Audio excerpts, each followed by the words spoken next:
नमस्कार, आप देख रहे हैं स्वच्छ पत्रिका न्यूज और मैं हूं बालकृष्ण शुक्ला। आप सभी का स्वागत करता हूं आज के बुलेटिन में। आज के बुलेटिन की शुरुआत करते हैं विधायक हंसराज पटेल से। उसके बाद दिखाएंगे क्षेत्र की तमाम बड़ी खबरें। कोटपुतली विधायक हंसराज पटेल ने शुक्रवार को विधानसभा में अनुदान मांगों पर बहस के दौरान कई अहम मुद्दों को पुरजोर तरीके से उठाया। विधायक ने नवगठित जिला कोटपुतली बहरोड के जिला मुख्यालय कोटपुतली शहर में ही कलेक्टर और एसपी के कार्यालय बनाए जाने की मांग उठाई। स्वायत्त शासन विभाग से जुड़े विषयों को सदन में रखते हुए पटेल ने कहा कि कोटपुतली में पंचायत समिति के पास खाली पड़ी 10 बीघा सरकारी भूमि में आसानी से जिला कलेक्टर और एसपी के कार्यालय बनाए जा सकते हैं। इससे कस्बा सहित आसपास की जनता पैदल जाकर ही अपने कार्य कलेक्टर और एसपी से करवा सकती है। विधायक पटेल ने जिलों की समीक्षा में कोटपुतली बहरोड जिले को यथावत रखने पर राज्य सरकार का आभार व्यक्त करते हुए कहा कि कांग्रेस सरकार में कोटपुतली नगर पालिका को क्रमोन्नत कर नगर परिषद तो बनाया गया, किंतु एक तरफ 4 किलोमीटर तो दूसरी तरफ नगर परिषद क्षेत्र को 15 किलोमीटर तक बढ़ा दिया गया, जहां कांग्रेस नेताओं की हजारों बीघा जमीन थी, जिसके चलते नगर परिषद की सीमा को 15 किलोमीटर तक बढ़ाते हुए वहां जिला मुख्यालय के लिए मिनी सचिवालय और अन्य कार्यालयों की जमीन चिन्हित कर ली गई। विधायक पटेल ने इसे घोटाला करार देते हुए कहा कि इससे कोटपुतली की जनता को भारी परेशानी हुई है, क्योंकि कोटपुतली शहर में ही पंचायत समिति की 10 बीघा भूमि खाली पड़ी हुई है, जहां जिला कलेक्टर और एसपी के कार्यालय आसानी से बनाए जा सकते हैं। पटेल ने यह भी कहा कि इस विस्तारीकरण में लगभग 15 ग्राम पंचायतों को नगर परिषद में मिला लिया गया। इससे 15 सरपंच जिन्हें जनता ने चुना था, उन्हें ना तो नगर परिषद का सदस्य बनाया गया और ना ही उन्हें सरपंच रहने दिया गया। पटेल ने उन्हें वापस ग्राम पंचायतें बनाकर सरपंच बनाने या फिर नगर परिषद में उन्हें पार्षद बनाए जाने की मांग की। साथ ही पटेल ने कोटपुतली की नारेड़ा ग्राम पंचायत को क्रमोन्नत कर नगर पालिका बनाए जाने की मांग भी सदन में उठाई। अब वकीलों से जुड़ी अगली खबर। कोटपुतली बहरोड जिले में जिला मुख्यालय की स्थापना को लेकर विवाद लगातार गहराता जा रहा है। कोटपुतली और बहरोड बार एसोसिएशन आमने सामने हैं, जिससे इस मुद्दे को लेकर तनाव की स्थिति बनी हुई है। इस विवाद के दौरान ही बीच में कूदे मुनावर विधायक ललित यादव के एक बयान को लेकर कोटपुतली के वकीलों ने उनका पुतला जलाकर विरोध जताया। मुनावर विधायक ललित यादव द्वारा बहरोड में डीजे कोर्ट खोलने की वकालत करने से कोटपुतली के वकील भड़क गए। इसके विरोध में शुक्रवार को कोटपुतली बार एसोसिएशन के अधिवक्ताओं ने विधायक ललित यादव के पुतले की शोभायात्रा निकाली और आजाद चौक पर उसे जलाकर नारेबाजी की। कोटपुतली बार एसोसिएशन के अध्यक्ष उदय सिंह तंवर ने विधायक ललित यादव पर अनर्गल बयानबाजी का आरोप लगाया। उन्होंने कहा कि विधायक को बहरोड में डीजे कोर्ट की मांग करने के बजाय विकास कार्यों पर ध्यान देना चाहिए।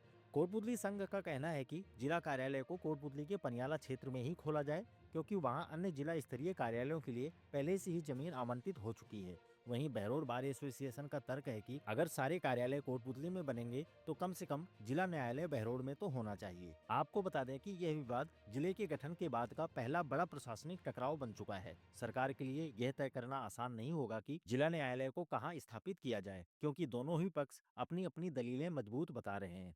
अब देखना यह है कि प्रशासन इस मुद्दे को कैसे सुलझाता है और क्या दोनों पक्षों को संतुष्ट करने का कोई बीच का रास्ता निकालता है या नहीं। इधर कोटपुतली में वकीलों का आंदोलन लगातार 23वें दिन भी जारी रहा। कोर्ट परिसर में एडवोकेट भोजराज यादव, अशोक आर्य, राजकुमार मंडोवरा, कमल शर्मा और भूपेश शर्मा ने क्रमिक अनशन किया। अगली खबर सड़क हादसे की।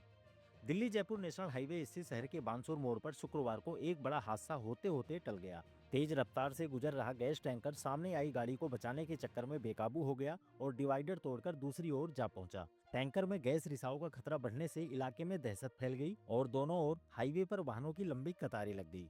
घटना की सूचना मिलते ही डीएसपी राजेंद्र कुमार बुर्डक व थानाधिकारी राजेश शर्मा के नेतृत्व में पुलिस टीम मौके पर पहुंची और हाईवे के दोनों तरफ सुरक्षा घेरा बनाकर लोगों को दूर किया। हाईवे से सटी दुकानों को तत्काल बंद कराया गया और किसी भी संभावित विस्फोट को रोकने के लिए दमकल को मौके पर बुला लिया गया। पुलिस ने क्रेन की मदद से टैंकर को डिवाइडर से हटाकर दूर खड़ा करवाया। इस दौरान हाईवे पर लंबा जाम लग गया। पुलिस को आवागमन सुचारू करने में कड़ी मशक्कत करनी पड़ी। एहतियातन पुलिस ने कुछ समय के लिए हाईवे पर यातायात को पूरी तरह से रोक दिया था। आपको बता दें कि यह गैस टैंकर जयपुर से दिल्ली की तरफ जा रहा था। अगर गैस रिसाव हो जाता या फिर कोई चिंगारी भड़क जाती तो हाईवे पर भयानक हादसा हो सकता था, लेकिन पुलिस की त्वरित कार्रवाई से बड़ा हादसा होते होते टल गया। लेकिन यह घटना हाईवे पर सुरक्षा इंतजामों को लेकर एक बड़ा सबक जरूर दे गई। अब देखते हैं शिक्षा विभाग पर सवाल उठाती एक खबर। कोटपुतली के राजकीय उच्च माध्यमिक विद्यालय भोला सैनी की ढाणी में क्लासरूमों का निर्माण अधूरा छोड़ देने के कारण विद्यार्थी खुले आसमान के नीचे पढ़ाई करने को मजबूर हैं। स्कूल में 118 छात्र छात्राएं नामांकित थे, लेकिन बुनियादी सुविधाओं के अभाव में अब यह संख्या 98 तक सिमट कर रह गई है। आपको बता दें कि पूर्व विधायक द्वारा अक्टूबर 2023 में क्लासरूमों का निर्माण शुरू करवाया गया था, लेकिन दीवारें खड़ी करने के बाद काम अचानक बंद कर दिया गया। इससे प्लास्टर, छत, दरवाजे, खिड़कियां और रंग रोगन का काम अधूरा रह गया। कई बार पत्रों और मौखिक निवेदन के बावजूद इस समस्या का समाधान नहीं किया गया, जिससे विद्यालय प्रशासन और अभिभावक दोनों ही चिंतित हैं। विद्यालय में कमरों की कमी के कारण बच्चे असुविधा झेल रहे हैं और इसका सीधा असर नामांकन पर पड़ रहा है। छात्रों को गर्मी, सर्दी और बरसात में कठिनाइयों का सामना करना पड़ता है। यहाँ के हालातों से परेशान विद्यालय प्रशासन ने नगर परिषद से लेकर शिक्षा विभाग के अधिकारियों को पत्र लिखकर जल्द से जल्द निर्माण कार्य शुरू करवाने की मांग की है। विद्यालय प्रशासन का कहना है कि नगर परिषद द्वारा कई बार अनुरोध पत्र देने के बावजूद इस मुद्दे पर कोई ठोस कदम नहीं उठाया गया, जिसके चलते छात्रों की शिक्षा प्रभावित हो रही है। यह गंभीर चिंता का विषय है कि शिक्षा व्यवस्था की अनदेखी के कारण बच्चों को बुनियादी सुविधाओं से वंचित रहना पड़ रहा है। अब सवाल ये है कि शिक्षा विभाग और प्रशासन इस समस्या पर कब ध्यान देगा? क्या बच्चों को उनके बुनियादी अधिकार के रूप में एक सुरक्षित और सुव्यवस्थित क्लासरूम मिलेगा? विद्यालय प्रशासन से लेकर स्थानीय लोग और अभिभावक अब इस निर्माण कार्य को फिर से शुरू कराने के लिए मांग कर रहे हैं। अगली खबर एसपी द्वारा ली गई मीटिंग की। कोटपुतली बहरोड एसपी राजन दुष्यंत की अध्यक्षता में शुक्रवार को पुलिस अधिकारियों की अपराध समीक्षा बैठक आयोजित की गई, जिसमें अपराध नियंत्रण और कानून व्यवस्था को लेकर कड़े निर्देश जारी किए गए। बैठक के दौरान एसपी ने लंबित मामलों के शीघ्र निस्तारण पर जोर देते हुए महिला अपराध, पोक्सो, दुष्कर्म और SC/ST एक्ट के मामलों को प्राथमिकता से निपटारे के निर्देश दिए। इसके अलावा अपराधियों की धरपकड़ तेज करने, गुंडा एक्ट और राजपासा के तहत सख्त कार्रवाई करने के आदेश भी जारी किए। एसपी राजन दुष्यंत ने NDPS एक्ट और साइबर अपराधों की तुलनात्मक समीक्षा करते हुए इन अपराधों में कमी लाने के निर्देश दिए। उन्होंने सोशल मीडिया पर अवैध हथियारों के साथ पोस्ट करने वालों के खिलाफ कड़ी कार्रवाई करने का आदेश भी जारी किया। एसपी ने थाना अधिकारियों को रात्रि गश्त, नाकाबंदी और चेकिंग को बढ़ाने के निर्देश दिए, ताकि संपत्ति संबंधी अपराधों पर लगाम लगाई जा सके। साथ ही जिले में आगामी त्योहारों और मेलों को देखते हुए सुरक्षा व्यवस्था को पुख्ता करने पर जोर दिया गया। इस बैठक में अपराध नियंत्रण की प्रभावी रणनीति तैयार की गई, जिससे अपराधियों पर शिकंजा कसा जा सके और क्षेत्र में कानून व्यवस्था मजबूत बनी रहे। पुलिस प्रशासन ने जनता से सहयोग की अपील करते हुए कहा कि किसी भी संदिग्ध गतिविधि की सूचना तुरंत पुलिस को दें। बैठक में ASP वैभव शर्मा व शालिनी राज, DSP राजेंद्र कुमार बुर्डक, सचिन शर्मा, दशरथ सिंह, कृतिका, शिप्रा राजावत सहित जिले के सभी थानाधिकारी भी मौजूद रहे। अब राजपुताना कॉलेज से जुड़ी खबर। कोटपुतली के राजपुताना PG कॉलेज में राष्ट्रीय सेवा योजना के 7 दिवसीय विशेष शिविर के चौथे दिन मतदाता जागरूकता संगोष्ठी का आयोजन किया गया। इस आयोजन का उद्देश्य युवाओं को मतदान के प्रति जागरूक करना और लोकतंत्र की मजबूती में उनकी भूमिका को समझाना था। कार्यक्रम के मुख्य अतिथि तहसीलदार रामधन गुर्जर ने कहा कि 18 वर्ष की आयु पूरा करने वाले प्रत्येक युवक युवती के लिए मतदाता पहचान पत्र बनवाना जरूरी है, ताकि वह एक स्वच्छ और सुशासन युक्त सरकार के गठन में भागीदार बन सकें।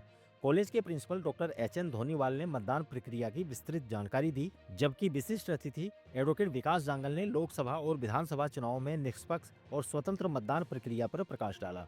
कार्यक्रम का संचालन कार्यक्रम अधिकारी ताराचंद सैनी ने किया। इस दौरान कार्यक्रम अधिकारी नीरू सैनी, SK शर्मा, सहायक प्रोफेसर संतोष सैनी, सुरेश कुमार रिवालिया, राधेश्याम मोरवाल, भारत सैनी, अशोक कुमार, केदारनाथ और सचिन सियोड़िया सहित अनेक लोग मौजूद रहे। अब किसानों से जुड़ी खबर। कोटपुतली के गोनेला ग्राम स्थित कृषि विज्ञान केंद्र में शुक्रवार को तिलहनी फसलों की उत्पादकता बढ़ाने के उद्देश्य से जिला स्तरीय कार्यशाला का आयोजन किया गया। कार्यशाला की अध्यक्षता वरिष्ठ वैज्ञानिक कर्नल डॉक्टर सुपर्ण सिंह शेखावत ने की। मुख्य अतिथि कृषि विभाग के संयुक्त निदेशक डॉक्टर महेंद्र कुमार जैन और सहायक संयुक्त निदेशक डॉक्टर रामजीलाल यादव थे। कृषि विशेषज्ञों ने उन्नत खेती, जल प्रबंधन, जैविक खेती, रोग और कीट नियंत्रण तथा फसल उत्पादन बढ़ाने की तकनीकों पर जानकारी दी। किसानों को नई तिलहनी फसल किस्मों और जल बचत तकनीकों से अवगत कराया गया। इस दौरान सुनील कुमार गुर्जर, कल्पना पटेल, राकेश कुमार बैरवा, शिवेश पांडे और लोकेश कुमार गुर्जर सहित कई अधिकारी मौजूद रहे। यह कार्यशाला किसानों को आत्मनिर्भर बनाने और तिलहनी फसलों के उत्पादन को प्रोत्साहित करने की दिशा में महत्वपूर्ण कदम साबित हुई। और अंत में विद्युत उपभोक्ताओं के लिए एक जरूरी सूचना।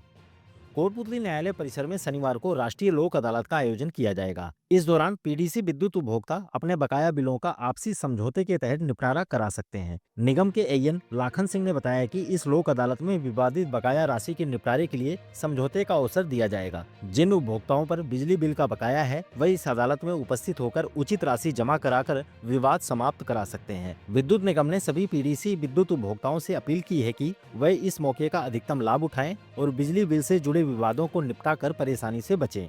यह राष्ट्रीय लोक अदालत उन उपभोक्ताओं के लिए खास अवसर है जो लंबे समय से बकाया राशि और कानूनी विवादों में उलझे हुए हैं। आज के लिए बस इतना ही। दोबारा मिलते हैं इसी तरह की दूसरी ताजा खबरों के साथ। नमस्कार। यदि आपको हमारी खबरें पसंद आती हैं तो लाइक तथा कमेंट जरूर करें और यदि आप चैनल पर नए हैं तो सब्सक्राइब भी करें।